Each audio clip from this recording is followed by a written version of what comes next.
तो यार hello everyone, स्वागत है आप सभी लोगों का हमारे इस क्वेश्चन नंबर 23 में, जो कि हमारी ट्रिग्नोमेट्रिक सीरीज़ के 23 वाला क्वेश्चन है। तो यार ये भी एक रेलिवेंट सवाल है और पीवाईक्यू है, जो कि सीबीएसई 2018 में ये सवाल आया था। ठीक है, तो यार ये सवाल देखो क्या बोल रहा है। ज़्यादातर बच्चे इस सवाल को यार कठिन समझ लेते हैं और पता नहीं यार क्यों कठिन समझते हैं। मतलब इतना सिंपल सवाल है ये, मैं क्या ही बताऊँ। ठीक है, करेंगे तब आपको बिल्कुल क्रिस्टल क्लियर होगा। और ये बात मैं क्यों कह रहा था कि बहुत सिंपल है, ये बात आपको रियलाइज़ होगी। ठीक है, तो आओ पहले सवाल को पढ़ लेते हैं। सवाल में क्या है, if sine of a plus two B is equals to root three by two and cos of a plus four B is equals to zero, where a is greater than b and a plus four B is greater than zero but less than और equal to 90 degree, then find the values of a and b। ठीक है, तो यार जो इस सवाल में main चीज़ है वो क्या है कि हमें a और b की वैल्यू फाइंड करनी है। और जो गिवन चीज़ हैं, जिन गिवन चीज़ों पर हमें फोकस करना है, ठीक है ना, वो क्या है, sine of a plus two B is equals to root three by two and cos of a plus four B is equals to zero.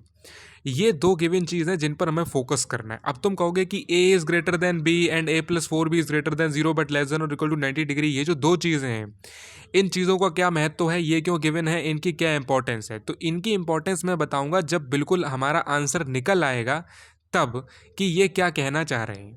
दूसरी चीज़ क्या है, जैसा मैंने आपको बताया कि साइन के बाद जो भी लिखा होता है या कॉस के बाद जो भी लिखा होता है या फिर टेन कॉट सीकेंट कॉसेकेंट, इनके बाद जो भी चीज़ लिखी होती है वो इनके एंगल होते हैं। बात समझ में आई। जैसे sine of a plus two B, तो a प्लस टू बी क्या है, साइन का एंगल है। Cos of a plus four B, तो a प्लस फोर बी क्या है, कॉस का एंगल है। ठीक है, तो इतनी बात आपको समझ में आ गई। अब सिंपल सी चीज़ है, जो sine of a plus two B is equals to root three by two है, इसे आप इक्वेशन वन लेट कर लो। और cos of a plus four B जो जीरो है, इसे आप इक्वेशन सेकंड लेट कर लो। ठीक है, फिर मैंने क्या लिखा है, from equation first and second हमने यहाँ पर क्या किया, sine of a plus two B is equal to sine 60 लिख दिया। क्यों? क्योंकि रूट थ्री बाई टू को हम साइन 60 लिख सकते हैं कि नहीं, बताओ तुम खुद से सोचो। रूट थ्री बाई टू को हम साइन 60 लिख सकते हैं। ठीक है, तो हमने रूट थ्री बाई टू को साइन 60 लिख दिया। पर हमने ये रिप्लेसमेंट क्यों किया, हमने रूट थ्री बाई टू की जगह साइन 60 क्यों लिखा? क्योंकि हमें a और b की वैल्यू फाइंड करनी है। तो कैसे भी करके हमें साइन को एलिमिनेट करना पड़ेगा। तो उस साइन को एलिमिनेट करने के लिए राइट हैंड साइड में भी कुछ ऐसी चीज़ बनाओ जो कि साइन की फॉर्म में लिखी जा सके। तो रूट थ्री बाई टू को हमने साइन 60 लिख दिया। उससे हमारी क्या मदद होगी, साइन से साइन कैंसिल हो जाएगा। लेफ्ट हैंड में जो साइन लिखा है उससे राइट हैंड वाला कैंसिल हो जाएगा। ठीक है, तो क्या होगा, a प्लस टू बी जो है वो 60 आ जाएगा। यानी अब देखो जो थर्ड इक्वेशन बनी उसमें केवल a और b हैं। बात समझ में आई भाई मेरे। हमें a और b की वैल्यूज़ फाइंड करनी थी, तो हमें कुछ ऐसी इक्वेशन बनानी थी, हमें कुछ ऐसा करना था कि हमारे पास केवल a और b के टर्म्स में ही इक्वेशन आए, साइन वगैरह ना हो। ठीक है, यही काम हम cos of a plus four B is equals to zero में करेंगे कि भैया हमारे पास यहाँ पर cos of a plus four B लिखा है। ठीक है, तो जब हम इसको सॉल्व करेंगे तो हमें इसमें क्या करना है, जैसे कि ज़ीरो जो लिखा था, cos of a plus four B is equals to zero, तो राइट हैंड साइड में ज़ीरो की जगह कुछ ऐसा लिखो कि वो कॉस की फॉर्म में हो, जिससे कि हम कॉस को कैंसिल कर पाएँ और जो फोर्थ इक्वेशन बने वो केवल a और b के टर्म्स में बने। बात समझ रहे हो? तो ज़ीरो की जगह हम कॉस 90 लिख सकते हैं क्योंकि कॉस 90 की वैल्यू ज़ीरो होती है। एक बार हमने ऐसा किया तो लेफ्ट हैंड साइड का कॉस राइट हैंड साइड के साथ कट गया, ऐसे काट सकते हैं। ठीक है, ये सिंप्लीफिकेशन करना भी सीखो। ठीक है, तो a प्लस फोर बी कितना हो गया, 90 डिग्री। हमने थर्ड और फोर्थ इक्वेशन में केवल उनको कुछ ऐसे बनाया कि वो a और b के टर्म्स में ही बनी। बात समझ रहे हो? क्योंकि हमें a और b की वैल्यू फाइंड करनी थी, तो हमें कैसे भी करके साइन और कॉस जो हमें गिवन एक्सप्रेशन थे उनमें से साइन और कॉस को हटाना था। बात समझ में आई? और जो थर्ड और फोर्थ इक्वेशन बनाई वो केवल a और b के टर्म्स में बनाई, क्योंकि a और b की वैल्यू निकालनी थी। अब तो भाई सिंपल, प्रेटी सिंपल सवाल हो गया। नाइन्थ क्लास में तुमने कैसे इन इक्वेशंस को सॉल्व करते हैं वो पढ़ा होगा। भाई सब्स्टिट्यूशन मेथड, भाई एलिमिनेशन मेथड, जिस मेथड से सॉल्व करना चाहो उस मेथड से सॉल्व करो। हम एलिमिनेशन मेथड से सॉल्व करेंगे। अब इसमें देखो क्या है, a plus four B is equal to 90 degree, a plus two B is equal to 60 degree, तो हम इसे सब्ट्रैक्ट कर लेंगे। ठीक है, a माइनस a तो कट गया, 4b माइनस 2b आ गया नीचे, 90 माइनस 60 30। अब यहाँ से b की वैल्यू आ गई 15 डिग्री। अब ये जो b की वैल्यू 15 डिग्री आई है, ये या तो तुम थर्ड इक्वेशन में पुट कर दो या तो तुम फोर्थ इक्वेशन में पुट कर दो, and you are ultimately got your a is equals to 30 degree. मेरे भाई सवाल धुआं धुआं हो गया। ठीक है, बहुत सिंपल सवाल था और 5 मिनट से पहले सवाल सॉल्व हो गया। बात समझ में आई? अब बात करते हैं जो चीज़ मैंने तुम्हें बताई थी कि ये a is greater than b और a plus 4b is greater than 0 but less than और इक्वल टू 90 डिग्री। इस चीज़ का मतलब क्या है, इन कंडीशंस का मतलब क्या है? अब ध्यान से सुनो।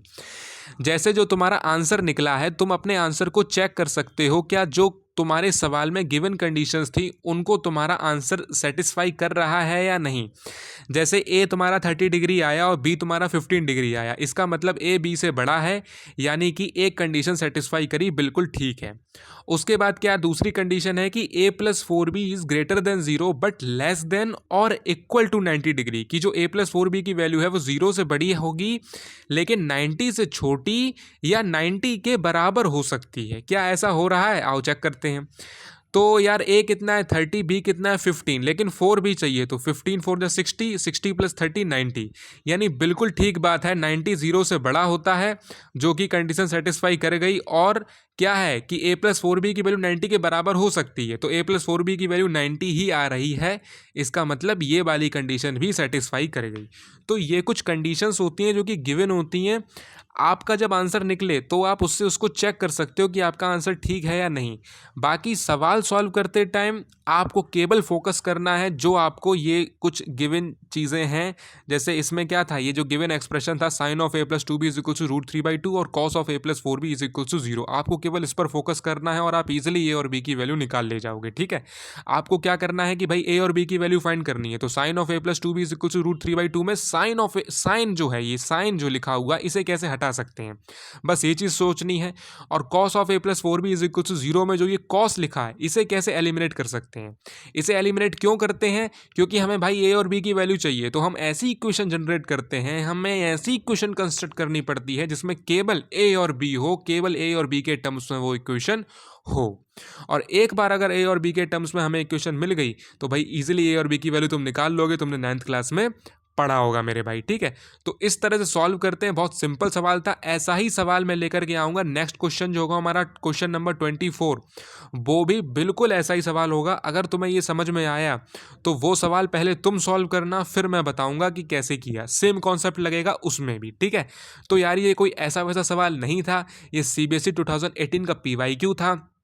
जैसा कि भाई यार मैंने तुमसे वादा किया कि हर एक सवाल रेलिवेंट सवाल होगा, इंपॉर्टेंट सवाल होगा, कोई ऐसा वैसा सवाल नहीं होगा, तुम्हारे मार्क्स बूस्टअप करने वाला सवाल होगा। तो यार प्लीज़ चैनल को सब्सक्राइब जरूर कर लेना, जिससे कि तुम्हारे पास नोटिफिकेशन आए और तुम रेलिवेंट और इंपॉर्टेंट क्वेश्चन को देख पाओ। मिलते हैं भाई मेरे तुमसे नेक्स्ट वीडियो में क्वेश्चन नंबर 24 में। तब तक के लिए वीडियो देखने के लिए बहुत बहुत धन्यवाद। लेकिन यार बिना चैनल सब्सक्राइब करे बिल्कुल भी मत जाना।